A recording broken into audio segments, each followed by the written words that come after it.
Hello, everyone. We're just going to do a quick little recap of the Phoenix weekend and throw it up on the feed for anybody who wants to listen to it.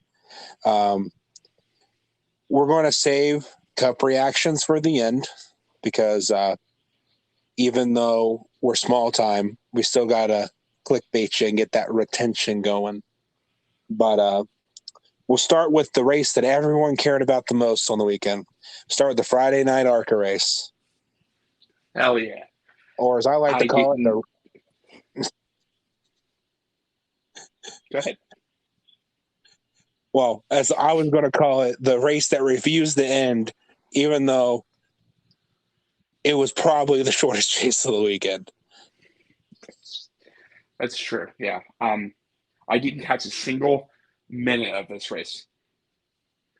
Well, but you know, you have a job, and well, I also have a job, but it's fine. I have a job that warrants me opportunities to watch cars go in circles.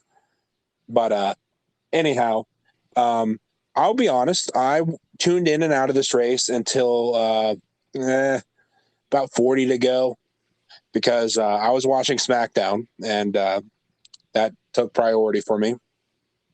Right. I did check on WrestleMania. I mean, yeah, it's road to WrestleMania. Sorry, maybe after WrestleMania when the storylines die down a little bit, I'll care more about the races than I do about Friday Night SmackDown. But we'll see. right. We both picked Jesse Love, which we're going to be changing that for next week, where we can't pick the same person. So it's at least a little interesting when our pick gets wrecked by the 06 car, being a massive tool and a hindrance and a danger to everybody. I think that car caused like 4 or 5 cautions or something. Yeah. I did see that. He absolutely did cause 5, maybe 3, 4, 5. Something. It was ridiculous. I do want to say congratulations to Tyler Reif. I think that's how you say his last name. Right.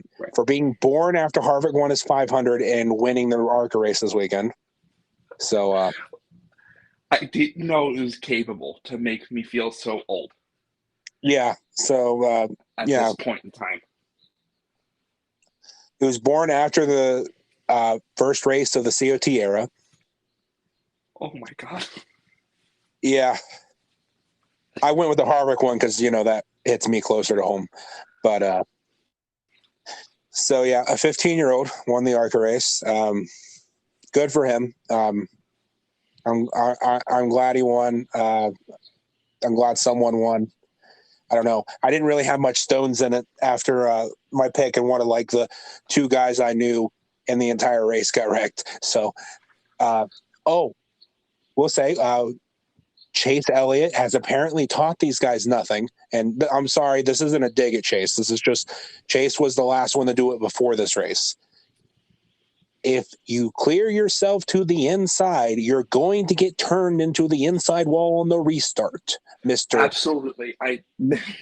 Mr. Whoever was driving the 18 car, because I cannot pronounce your last name. I'm sorry. Good old Willie. That's what I'm going to call him. Until I can. I don't even think does his name even have a W in it? His first name's William. Oh, is it? Was that the guy in 18? Yes. Oh, okay. For some reason, I thought it was an S. Maybe I'm just thinking about Sammy Smith. I don't know. Okay. The ARCA race was the ARCA race. It was ARCA racing. His first name is William. His last name's something that we cannot pronounce without sounding insensitive. Exactly. Got it. Okay. So we spent a few minutes on ARCA. I can't really tell you anything else that happened. I think Frankie Muniz got a top 5. Either top 5 or in 6th. 5th or 6th. So good for him. He's proving that he can race against plumbers and electricians. Right. I just want to point out one thing. Austin Cindric being the catalyst for the young guys, young crowd. Oh yeah, the 69 joke. That was fucking amazing. Yeah, that was the clip it moment of the broadcast where Jamie Little said it was 69 degrees outside, and all Cinder said was nice. Nice. Like, thanks. I'm sure Phil knew exactly what was going on in that moment. Wasn't confused at all. 100%. Poor Phil Parsons. But anyway, the ARCA race was the ARCA race. There was no truck race this weekend, which a bad thing. Whatever. The Xfinity race, I'm going to be honest. I think the Xfinity race was the worst race of the weekend. I have to agree. I kind of regret watching that at work. I guess it was fine. I guess, but I don't know, man. I don't know if it was like the rash of cautions, Josh Berry spinning like at least twice, Josh Berry turning on the brake indicator in his car so that people would see him stop spinning him, which was hilarious.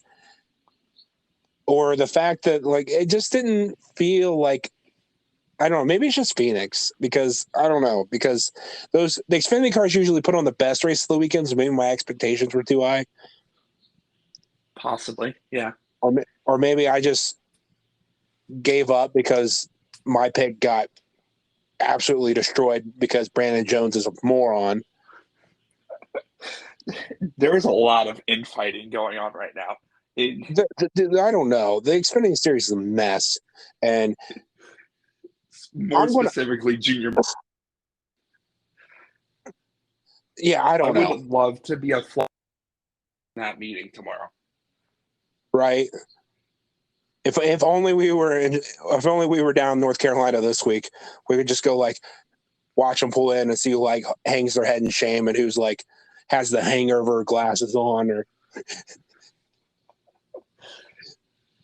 God. But no, Xfinity race is kind of whatever. He finally listened to us. Yeah. Yeah, we said it literally last week. Yeah, last week when we were talking about Fontana. Sammy Smith put together a full race. I think we might have a secret admirer. It's very possible. No, the chance of someone actually listening to me when I talk, 0. Yeah. But no. Congratulations to Sammy Smith for having the fast car all day, for keeping it up front all day, for not getting involved in whatever rash of dumbness happened. Congrats to him for putting a full race together, and the fact that he's doing it this early could be potentially dangerous. Yeah, absolutely. It could be. At least for everybody else. Because that 18 car's quick, and it's quick everywhere. Right. But speaking of it being early in the season, I need to say this. I desperately need to say this. Anyone who's making conclusions about any driver in a new team, in a new car, in a new scenario with a new crew chief, please just shut up. Cool, you can have your hot take that says Cole Custer is worse than Riley Herbst. You're wrong, first off. Because how many wins does Riley Herbst have? Oh, it's less than 1. But anyway, if you have less wins than Daniel Hemrick, yeah, I threw Daniel Hemrick under that same bus.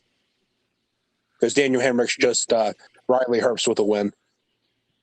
Yeah. But Cole Custer, if he's performing this badly by July and hasn't improved, then you can get out your battle flags and say whatever you want. But the fact of the matter is, the only track where he wasn't racing a Riley Herbst car with Riley Herbst data was Fontana, because he raced there last year and won.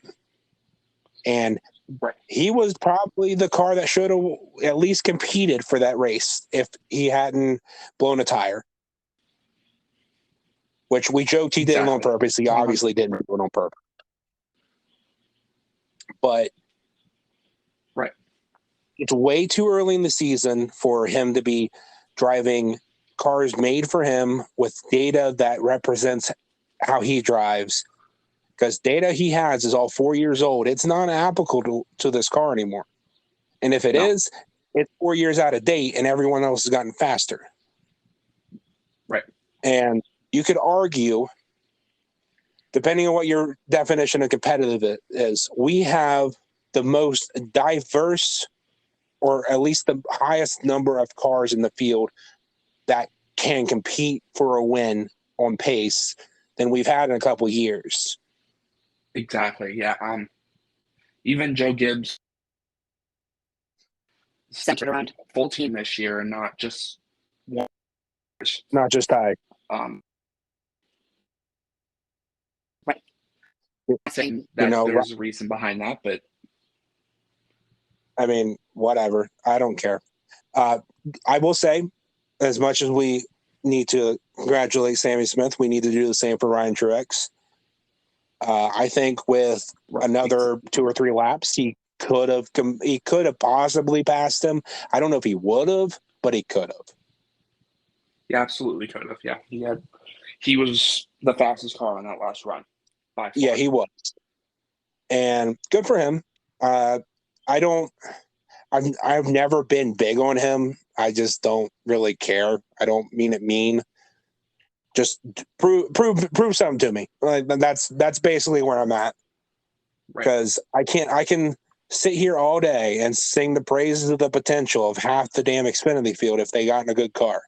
Well, when you get in that good car, you need to make the most of that opportunity. And yeah, second place is really good. But as is so often overquoted, second place is just first loser. And as bad as that is to say, like, in a top car like that, yeah, second place is first loser. Sorry. Like, great run by him. He should take that and build on it, because I believe he's in the car for Atlanta.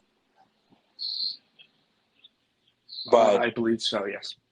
Yeah. So, maybe he can take the momentum and come back next week and win. I hope he does. I hope he proves his worth in a top ride. But until he does, I'm not sold on him. But good for him for a good run today. Right. So, did anything else notable happen during the Xfinity race besides the infighting of JRM wrecking each other and spins? Not that I can think of. It's kind of a tame race. Except for that. The rash of cautions in the middle was pretty tame. It was just a mid-tier Phoenix race, and maybe it's just because my expectations are higher for the Xfinity series. I don't know. I just wasn't impressed overall. No, but not really. It is. Before we talk about Cup, which, yeah, I know I'm doing the thing again, but I have been trying for a while to watch the V8 Supercars, the Australian series, and I finally found a way to watch them this weekend. And they raced at Newcastle, and I can't pronounce the guy's name right, but they call him SVG on the broadcast. Sand Van Gerberg, or I botched the heck out of that, but he won both races. The first race, he's in the Red Bull car, which figures, but the 2 Red Bull cars ran 1 and 2, and they both got disqualified because of something to do with their personal driver cooling systems being loaded on the driver's side, and it's something in the rule book that says they need to be loaded on the passenger side.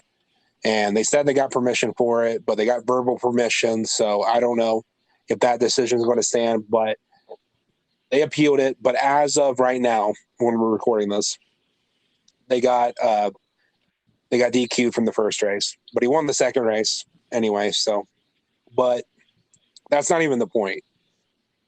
What I wanted to say is, I know that there's no such thing as a quick fix, but especially after watching Eric Almirola's tire implode, I think that if I were in a position to do so in NASCAR, I would be calling someone from that series to come teach us how to fix this wheel problem, because they've seemed to have figured it out. They run 18-inch low-profile tires with a single lug, and the lockers they use are actually in the middle of the wheels. So it seems to have solved the problem that NASCAR is currently having with their single lug tires. I mean, it's definitely an option that I don't they think need there's to explore. any quick solution. Like, you can't just go buy these tires and lockers and slap them on and be done. But I feel like that NASCAR should like reach out to these people, maybe work together on like brainstorming a solution to this problem that's already been solved by other people. And that's going to be kind of the segue into the Cup race. But I want to say that those supercars sound mean. They sound so good. Yeah. Those really V8s, so good. The car, they seem to race better with this. I guess they just started a new generation of them. If you can find a way to watch it, the races seem to be on at weird times for us here on the American side. But usually pretty weird times, yeah. Like both races came on at like 11:30 Eastern time. So yeah.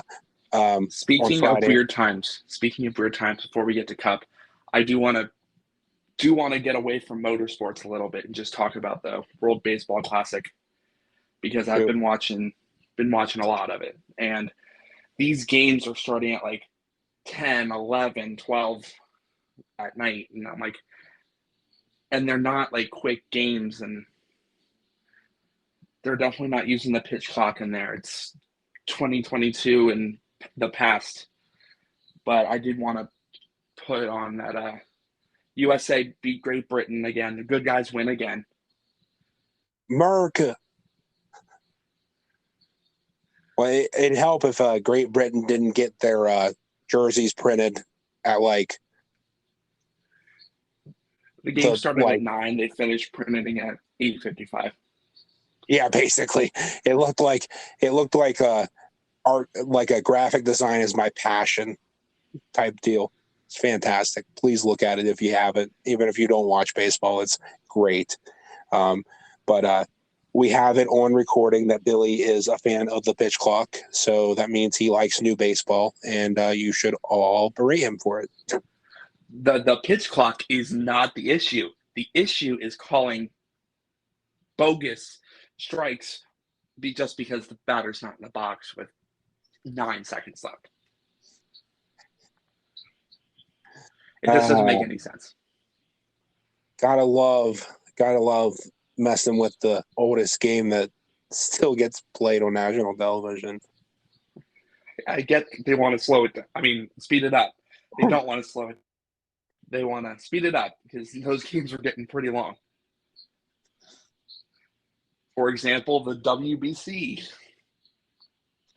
Yeah, but I don't think the solution is well, I don't know. I don't know how I feel about the pitch clock yet. It's fine. I don't like the ghost runners in overtime.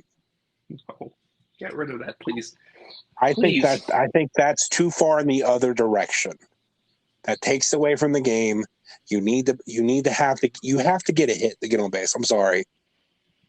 Like, yeah, every once in a while you're going to have a game that goes like 22 innings for some reason. That's a no-hitter on both sides. Like, yeah, it's okay. So, right, you act like that happens every week. It doesn't. Extra innings are there for a reason. Yeah, like, I don't know. I think the pitch clock's fine itself. Do watch the World Baseball Classic if you're into baseball at all, or even if you just want to see how different teams from around the world play, because what I've seen of it seems pretty interesting. Billy's right. It can be a bit tedious. Yeah, Puerto Rico's getting smacked right now.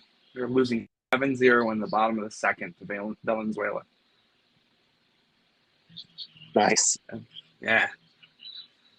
Got that on in the other room, but that's not important. All right. So, yeah, watch baseball. No, seriously, the World Baseball Classic, it's a big deal. Do watch it if you have any interest. We've both tangented about things that are completely unrelated what we're doing. So at least yours had a motor in it. I mean, yeah, I mean, it's whatever. We'll circle back around. We'll do our Cup reactions. It's been about an hour since the race ended, just over. That sounds about right. Yeah. So I hope that no one expects me to get all up in arms because Harvick didn't win. Because man, you can't do nothing to me anymore. I don't want to call it like I'm a war veteran or anything, but I made it through 2020, and I made it through Bristol 21. I'm good. Nothing major happened at Bristol 21 though. Nothing. Yeah, okay. Yeah, I think the assault charges I almost got would beg to differ with you. If that dude hadn't had a toddler, he would have went over about 4 rows of bleachers, I promise. Because I don't know what he said, but it ticked me off, and I was about to draw back, and I saw the kid saying, I'm like, man, all right, let's leave. But that's Don't in the kick past. The baby. No, absolutely not. Okay, so before I get arrested or something, let's anyway. The Cup race, I think, was the best race of the weekend. I enjoyed it greatly. I think what they did to remove downforce really helped these cars race a bit better. You still had dominance by a few, but I mean, if they just listen, they just had. I don't know what you're talking about. I saw Larson up there for the whole day, and then Harvick got him late, and then they had a caution, and then William Byron just bagged into him, man. No. The 24 and the 5 were the best 2 cars pretty much all day until you hit about 40, 45 laps into a run, and then the 4 car was the best car. And the 4 car started in mid-teens, and he just worked his way up there all day, just chipped away at it. The only natural caution we had in the first 2 stages was for Eric Almirola's tire exploding. I'm still not sure what happened there. I don't know if it was a tire failure or if they didn't get it on right or what the deal was. I'm sure we'll hear something about it. But once that 3rd stage started, Harvick came out second, and he stayed right with him, right with Larson, stayed within 3 seconds, and had him down to 1.2 seconds before pit stops, a short pitted him by a lap, and almost cleared him. He almost had him on that. Yeah. And about 20 laps into that run, Harvick ended up getting around him, which was weird because Harvick hadn't been fast that early yet. And Cliff Daniels got on the radio and yelled at Larson for going high, when it turns out Larson's car just fell off. But ended up, Harvick had the lead from then on till about 10 laps to go when Harrison Burton spun out. I don't know if he blew a tire then spun out or spun out then blew a tire. Whatever. Caution was merited. Keep it consistent. Right. I stand by that. If the call for the spin wasn't merited, the tire falling apart. The tire exploded and shed debris everywhere anyway, so right. It doesn't matter. There's no arguing that there shouldn't have been a caution. And then Rodney made the first bad call I've heard him make this season when he called for 4 tires instead of 2. And Harvick ended up coming out 7th instead of 1st. And Byron and 5 others took 2 tires, which is what it is. Your big 3 from Xfinity last year then decided that they were going to relive the glory days and all wreck each other on that restart. So we had overtime. And Reddick had a chance there for a second. Blaney had a chance there. He took him 3 wide on the restart. But once Byron got in the clean air, thanks to a push by Reddick, he was gone. So Byron goes back to back. Cool. Good for him. I'm not incredibly excited about a William Byron win, but I'm not super upset that Harvick didn't win for the simple fact that it's week 4 of the season and Harvick's had top 5 speed everywhere but Las Vegas. Yeah. Where he was like 11th or 12th at the end of the day. Oh, man. Like, that's and the second fastest Ford even being 11th or 12th. Right. So, you want to give a shout out to Josh Berry. He finished 10th. 10th? Yeah, he finished 10th.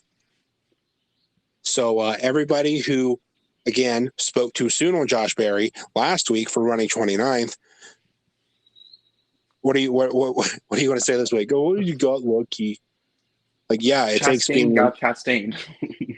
Oh, yeah. I was going to mention that. I forgot. Yeah, you guys got to go back and watch the replay. They showed it after the race, but Denny finally got his receipt in. Like, I don't know if it was on purpose. Like, if that was like, hey, I'm paying you back for the whole last year of, everything. But if that was it, Denny got his receipt. Oh, buddy, he got it. Oh, yeah. It cost him a top 10 again. But that's big. I don't think he cares. I don't think he cares one bit. I think he was just tired of it. I think that was awesome. So I don't care if Denny says that's what it was or not. That's what I'm going with. So anybody who says that Denny doesn't go get his receipts out, there you go. I'm going to show you that clip every time because Denny got his receipt. Yeah, absolutely got his receipt. Congrats to Denny Hamlin for that. Congrats to SHR as a whole for seeming to have some kind of pace miraculously after. Like, if Eric Almirola hadn't blown his tire, I can say with full confidence that all 3 SHR cars would have finished at least top 20, if not top 15. Yeah, I mean. So Harvick finished found speed all of a sudden, which is fantastic for him. That's just the story of Briscoe's last 8 months. He doesn't have any speed to fire off with, and then they just throw everything at the car, and by the end of it, he's running top 10. I mean, and he was running top 10 before the overtime or late caution stuff. So, but Harvick finished 5th. Briscoe finished 7th. Priest finished 12th. So, thank God Priest finally finished within the top 20. Eric Almirola finished 33rd or some shit. Bowman is now the only driver to have finished in the top 10 through 4 races of the season. But I will say what I've said about everybody else. 4 weeks into the season is too early to make any conclusions about anything. But I am glad to see it. Right. And you could argue that the 2 wins through 4 races is way bigger than 4 top 10s. But. I mean, yeah, it's easy to win a race in 2 laps. No, I'm not.